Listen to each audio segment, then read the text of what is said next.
wild boar in these woods, lolly-doo, boys, cut him down. There's a wild boar in these woods, lol-doo-diddle-diddle-dee. Oh, there's a wild boar in these woods, he'll eat your meat and drink your blood. Rock, cheer the kitty along tonight.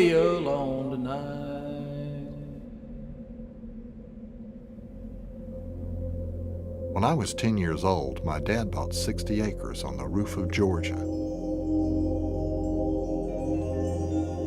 On a cold March night in 1964, he took my brother and me over the mountains into Gumlog Valley. I was a city kid, an invader in these dark, wild spaces.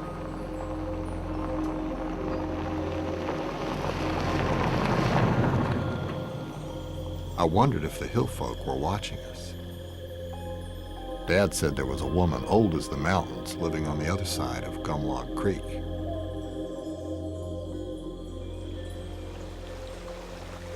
Early in the morning, my brother and I followed our father across. Dad was taking us to meet our neighbor, Gencie Jones.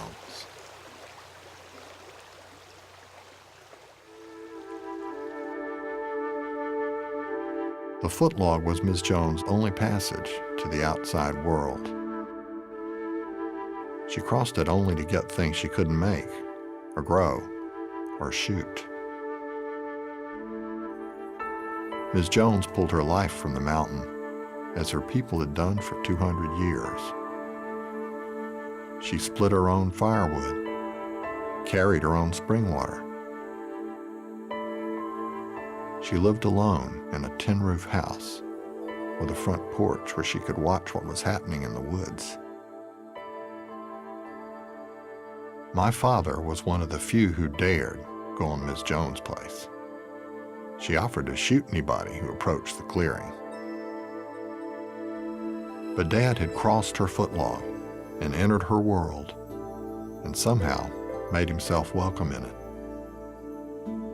He admired the old woman who survived up here alone, a remnant of the vanishing mountain people. And he wanted his sons to know these things.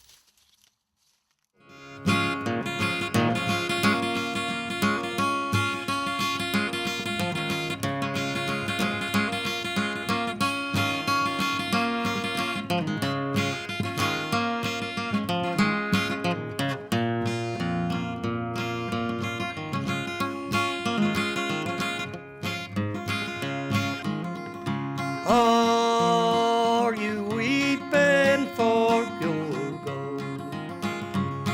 Are you weeping for your stone? Are you weeping for this house carpenter, whose face you'll see no more? No, I'm not weeping for neither for my store. I am weeping for my tender little babe, whose face I'll see no more. Loss was part of everyday life in the mountains.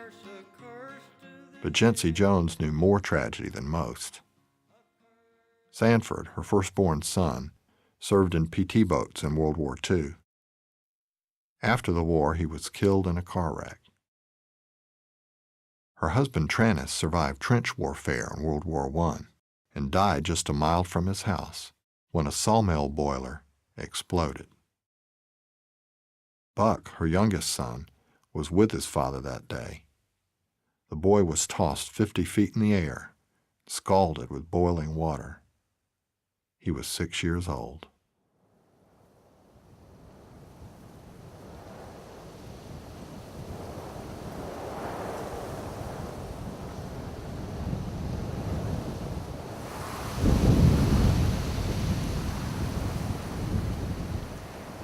Miz Jones' youngest child recovered, but Gencie never got over the tragedy of Sanford and Trannis.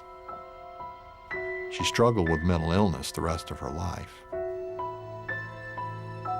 Buck grew up with his mother in Gumlog Valley. And when he moved to Illinois to work for International Harvester, he brought her to live with him. But Gencie was in a foreign land. She wept every night in her son's house. Buck brought her back to the southern mountains and had electricity installed in the old house.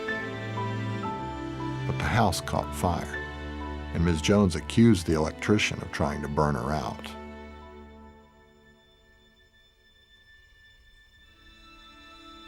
When we met Miz Jones in 1964, she was living alone.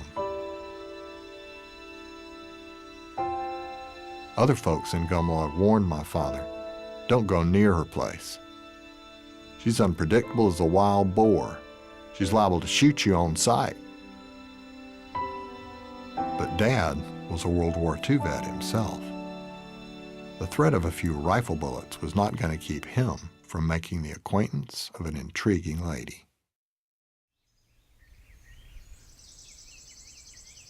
The day I met Miz Jones, she must have known we were coming.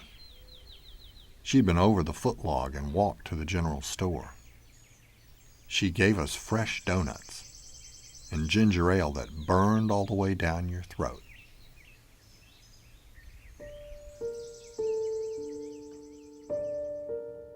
Never had my brother and I met anyone like Miz Jones.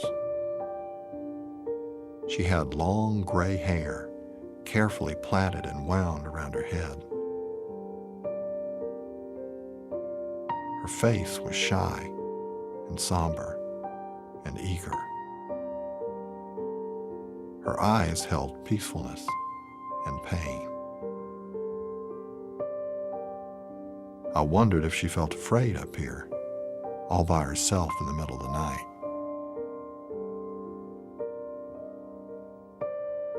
She had spells sometimes. She'd freeze up like a statue, unable to move for hours. Her dog would lie next to her, licking her face till the spell had passed. Gencie was proud of her place. When her lawnmower gave out, she knelt in the grass around her porch and trimmed it with a butcher knife. Miz Jones told us she was worried by poachers and moonshiners.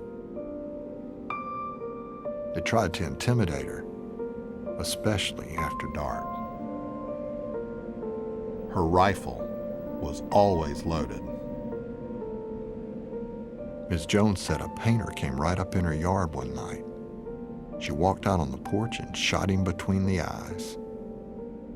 My brother and I pictured a workman lying dead in the clearing. Later, Dad told us painter is mountain speech for panther.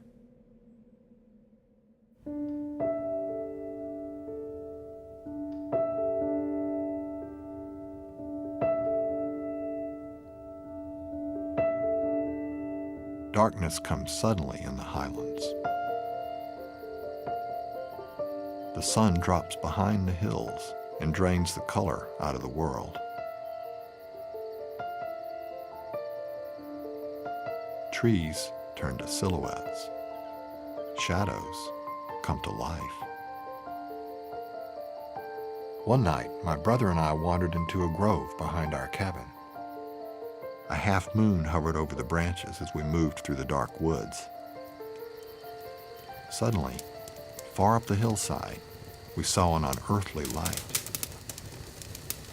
A laurel thicket was glowing.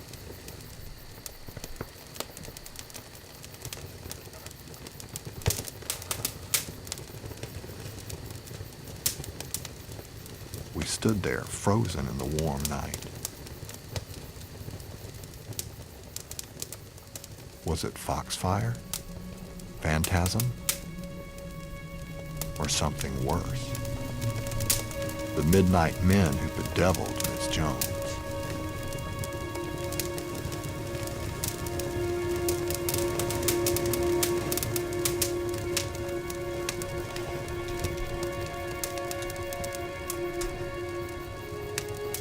I don't know how long we stood, afraid to move as the weird light flickered down through the trees. But at last we crept away from the apparition, back to our sleeping bags. It's probably nothing, my brother said.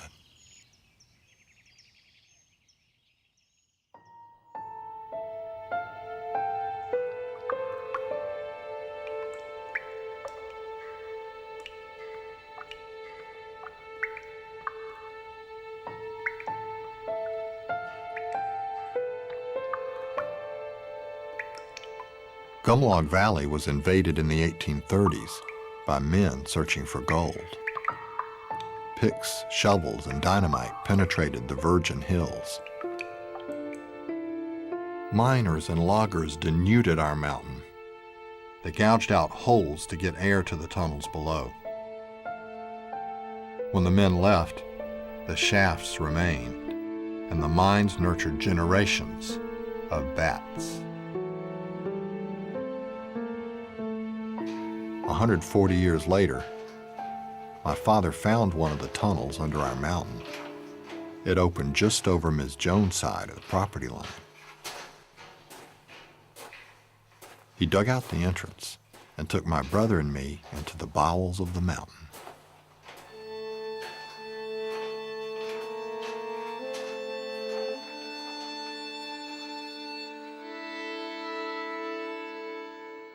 One weekend, Dad took our Boy Scout troop to the gold mine. We waited in the woods while he went in to see if the shaft was clear. He was deep inside the mountain when I wondered, had Dad told Miz Jones we'd be in her woods? He forgot.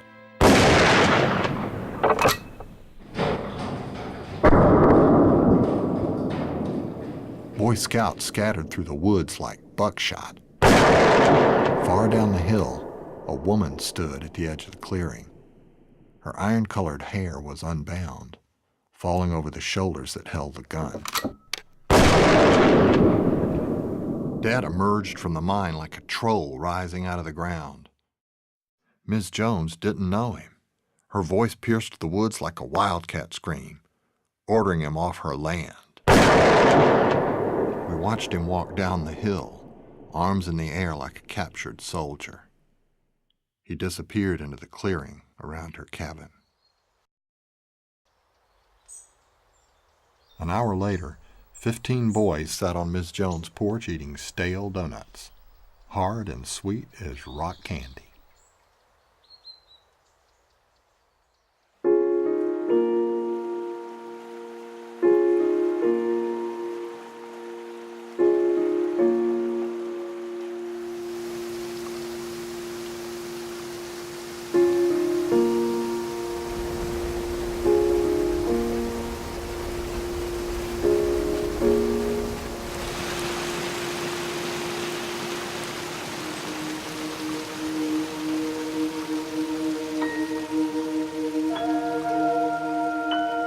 Miz Jones was the great adventure of my boyhood. She was strong, untamed, beautiful, like her mountain home. Gencie opened my eyes, wakened my imagination. She brought me into the wild spaces.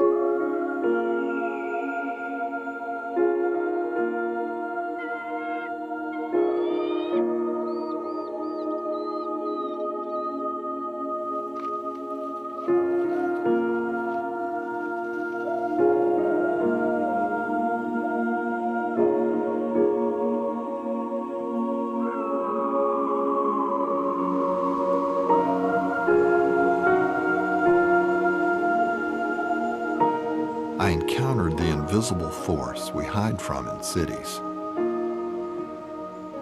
I saw and heard and felt the breath of God.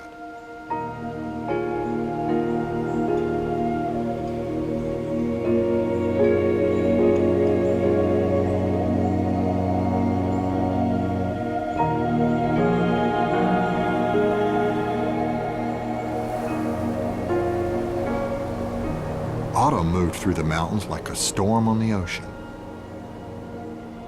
Oak and hickory and maple heaved in sea swells. The wind washed the woods clean like pulling meat off a skeleton.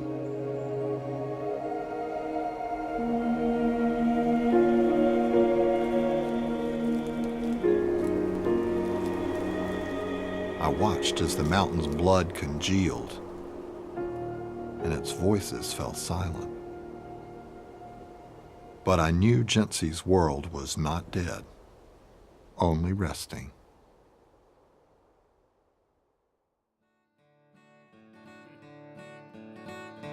There is joy in my soul since the Lord made me whole. Give me peace that the world couldn't give. I rejoice evermore. His big name I'll adore, and His service each day that I'll live.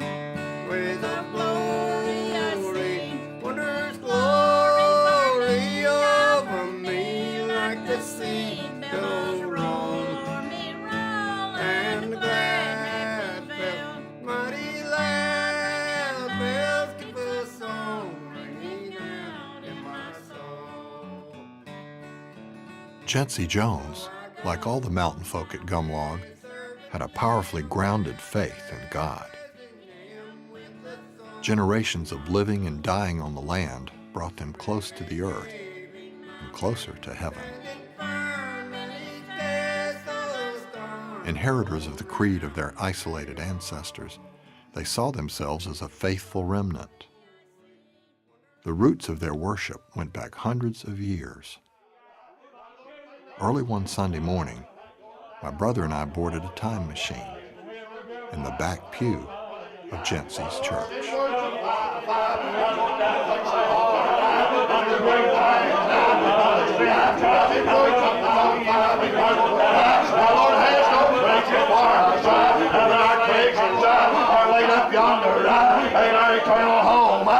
Word moth or rust can't corrupt. Good master, Lord, we pray thee, Lord, just a judgment bound people tonight.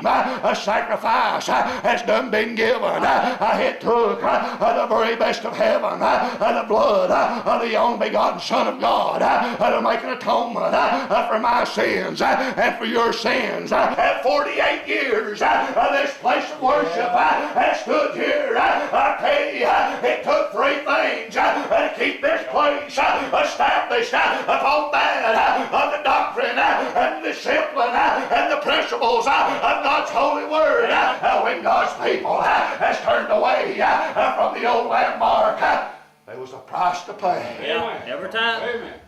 When shall I see Jesus and bring him a book, and shall hear trumpet sound in that morning, and from the flowing fountain drink everlasting flow, and shall hear trumpet sound in that morning.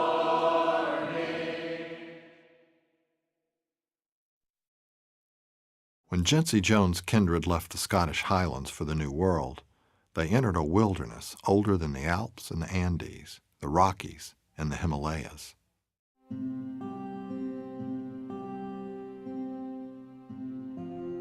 They settled in coves and up creeks where railroads were late in coming and pavement unknown till the mid-20th century.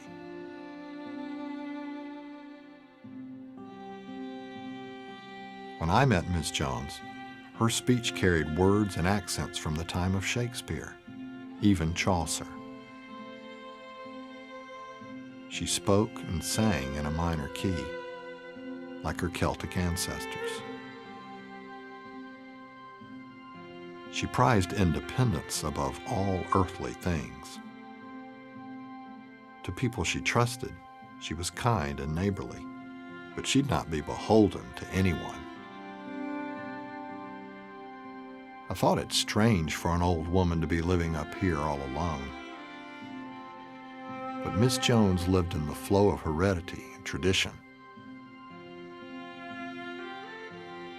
2 centuries ago, the wall of Blue Ridges had cut off her people from the rest of the world. Over generations, they had come to love it. The mountains were Gencie's cradle. I wondered if one day they'd be her solitary grave.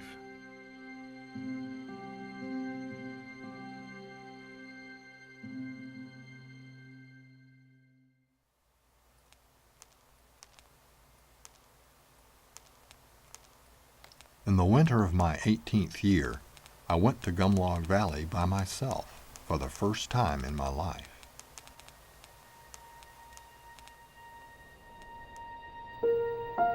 Nothing was the same. The country store out on the highway was boarded up. The dirt road along Gumlog Creek had become a blacktop. Our cabin had fallen in on itself. Gencie's footlog was gone. A few months before, Buck Jones had asked a cousin to check in on his mother, but Gencie was not there. All he found was her husk, there on the hillside where Gencie and Trannis raised their corn, their livestock, and their sons.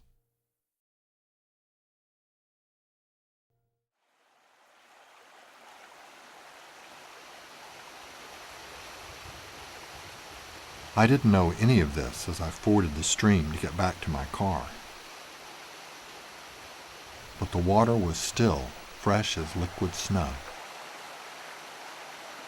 The forest still canopied the creek.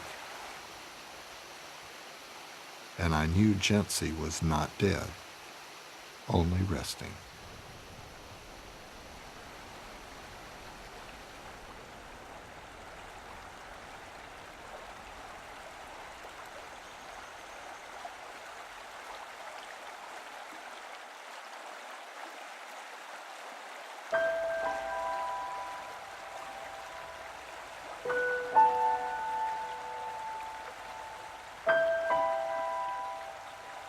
I am now in my 54th year. I still come here, as often as I can, to dip my soul in the waters of Gumlog Creek. I love to sit in the woods and watch the dying and rising of the seasons. Sometimes I slip in the back row of a mountain church for a dose of old-time religion. This is not nostalgia. I'm not celebrating the past. For me, the mountains are a daily baptism in the miracle of created things.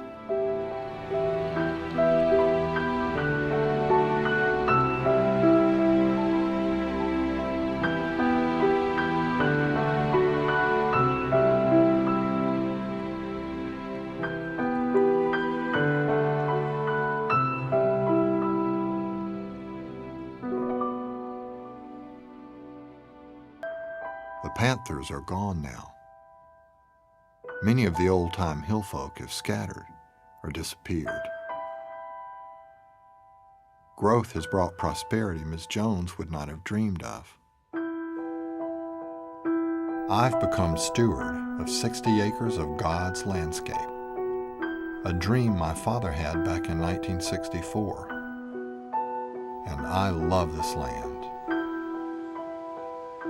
My dream is to preserve the natural rhythm of these woodlands, to protect the earth's ability to renew itself.